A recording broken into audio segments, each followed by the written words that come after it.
You miss your ex. They were the most important person in your life. You spent all of your time together and you feel lost without them around. So you're thinking, if I can't have them, at least they can still be my friend. And deep down, you're also thinking, maybe, just maybe, if we can stay friends, then we can start dating again down the line, and then we'll fall back in love and have kids and a white picket fence and a German Shepherd named Mitch and a tire swing and be together forever. Good idea, right? Wrong. Being friends with your ex is actually the worst thing you can do right now. I'll tell you why in just 1 second. Hi everybody, I'm Jessica Voss, a relationship expert with years of experience helping couples work things out. Breakups are my business. You may think that it's weird, but there's nothing in the world that makes me happier than helping two great people get back together. Love is precious, and if you've got it, I think it's crazy to let it get away. If you want your ex back and find this advice helpful, click subscribe right now so I can keep making more videos like this one. If you hated this video, click subscribe anyway to send me a message that you're mad as hell and not going to take it anymore. So you think that staying friends with your ex after your breakup is the best option, and that maybe, if you show them what a good friend you are, they'll start to miss you and pretty soon they'll want you back again. Think again. It's tempting to think that by being around your ex and having fun together, you're moving towards a relationship. But you're really doing the opposite. You're actually hurting your chances of ever getting back with them. Here are 7 reasons why. Number 1, you're not giving them a chance to miss you. I remember when I was a little kid, I hated my little brother. He was always around, sticking his stupid face into my business, eating my French fries, and just generally being a terror. But then, one spring break, he went to a school trip in Washington, and after a couple days, I started to think about how I wished he was there. I missed his stupid face for the very first time, and when he came back, I was happy to see him. From then on, I couldn't help but hate him just a tiny bit less. He still won't stop eating my fries, though. My point is, you can't miss someone when they're still hanging around. Your ex gets to have their cake and eat it too. And in this scenario, you're the cake. Do you miss the sun in the middle of July? No. But when it burns out and brings on a nuclear winter, I bet you will. You need to make your ex feel your absence. When you're actually gone, they'll have plenty of time to think about how great you are and realize that they screwed up by letting you go.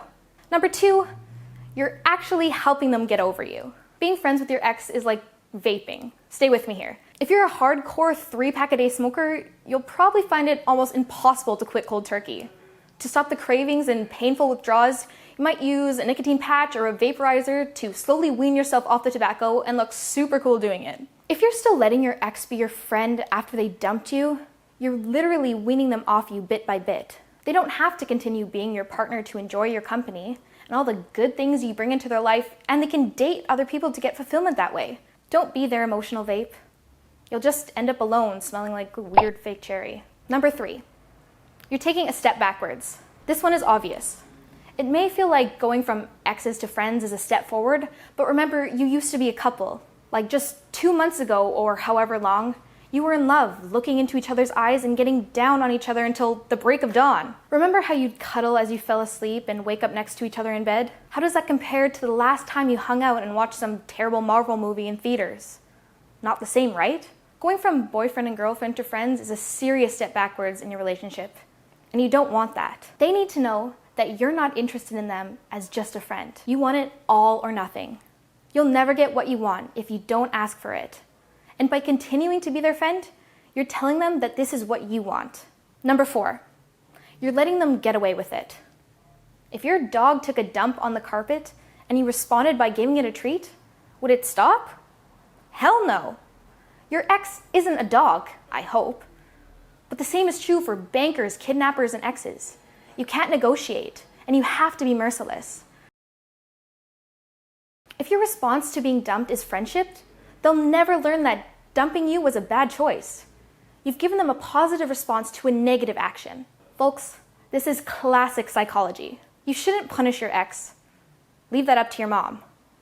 But you also shouldn't reward them for hurting you. This isn't 50 Shades. That means don't be their shoulder to cry on. Don't drive them to the airport. And if you're still sleeping with them, you've got to stop. Your friendship is a gift, and people who dump you don't deserve it. Number 5, you're making them see you as just a friend. I'm not a big believer in the friend zone. I think being friends is usually great, but in this case, it's a no-no. Now that you've transitioned to just friends, they're seeing a new side of you. Whereas before they saw you as a lover and a partner, now they're seeing just a friend. The more they just see you pretending to be their buddy, the more they'll associate you with friendship. This can make your relationship fade into a distant memory even faster than you were apart. You're replacing sexy couple memories with dude bro chill sesh memories. When they look at you, you want them to see wedding bells, not beer bongs. Number 6, they don't feel the same way.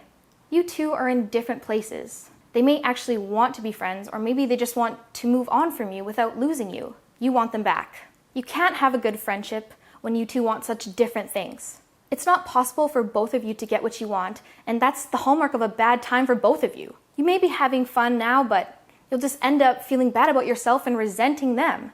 And your ex will end up feeling weird about making you feel bad and about being pressured to change their feelings. It's a lose-lose. Number 7, you're not really friends. Have you ever noticed that every time you hang out with your friend, it's one-on-one? That's because none of your real friends want to be around this sad state of affairs. You make people uncomfortable because they know you're just pretending to be friends with each other when really you're just trying to avoid letting go. Your friends like Kanye and Taylor Swift are friends. You may take a selfie together at award shows, but literally everybody's talking shit about you behind your back. It's a mess. This is time you could be spending with your real friends. You know them. They're the ones who didn't just reject you romantically and leave you on the floor eating a tub of ice cream in your sweatpants. So what should you do? Now that we've established that friendship isn't going to get your ex back, what should you do? Number 1, no contact. No contact should be your mantra right now. And no, I'm not talking about wearing glasses. You need to cut off all contact with your ex for at least a month, even if you dated for a really long time and your breakup was particularly bad. This means no hangouts, no phone calls, and no texts. Don't even like their Instagram posts. This time off is crucial for getting your ex to come back to you. First, it gives you the chance to heal. If you went from a relationship right into being friends, you don't have a chance to properly get over the relationship. This time will help you get your mind right, get yourself together emotionally, and by doing so, be a more attractive option for your ex after this period is over. Next, it means you won't drunk text them at 4 a.m. like an idiot and ruin your second chance before it starts. You won't fall into begging and pleading with them to come back, and you will just generally have more self-respect. And most importantly, this time will give them a chance to miss you.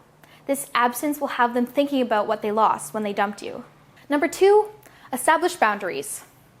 If you're already friends with your ex, or you're still texting all the time, you need to cut it off. Don't be mean about it, but be clear and firm. Depending on what the situation is, you can either tell them you still have feelings and you want them back, or it's just too hard to move on when you're still seeing them all the time. This will make it clear to them what's at stake. They can't keep playing with you and expecting you to just hang around and keep them company while they look for someone new. Don't be a consolation prize. 3, reconnect. Lots of people find that after a month apart, they've moved on and they no longer even want their ex back. If so, stop watching this and go be free. Go and make a bonfire with all the mixtapes they ever made you and dance naked around them. I mean it. Get out of here.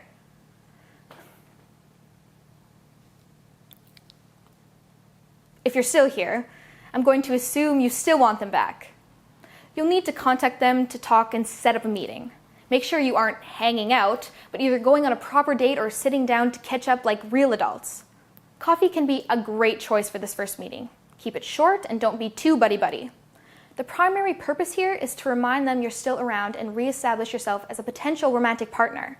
If your situation is particularly bad and you're wondering if it's even possible to win your ex's heart, visit xbackquiz.com to take a free quiz that has helped hundreds like you find out if their relationship was worth saving.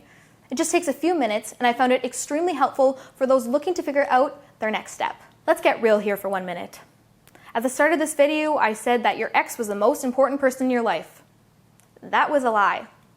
Your ex isn't the most important person in your life. You are. You are capable of happiness without them. You need to look at this relationship honestly and decide if it's worth all this time, effort, and potential heartbreak. If not, walk away and find someone new or just get to know yourself. If you decide it's worth it, then congratulations, you must have found someone really special. Thanks for watching, YouTube. If you found any of this helpful, please like this video and subscribe to my channel, and while you're at it, click the little notification bell to see my videos first when they come out. If you have any questions about being friends with your ex, getting them back, or really anything, please comment below. I'd love to chat with you about anything and everything breakup related. It's kind of my thing. And who knows, You may just end up inspiring my next video. Bye!